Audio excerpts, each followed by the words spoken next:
మహాభారత యుద్ధం ముగిసిన తర్వాత అర్జునుడు తన తండ్రి ఇంద్రుడి వద్దకు వెళ్లి నా ధనుర్విద్య వల్లనే పాండవులు విజయం సాధించారు అని అనుకోవడం ప్రారంభించాడు.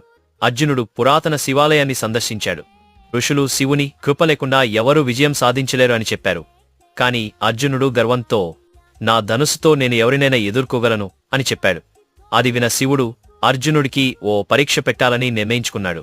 అర్ధరాత్రి అర్జునుడు మందిరం బయట నిద్రిస్తున్నాడు. అక్కడికి తపస్వి వచ్చి అర్జునుడిని చూశాడు.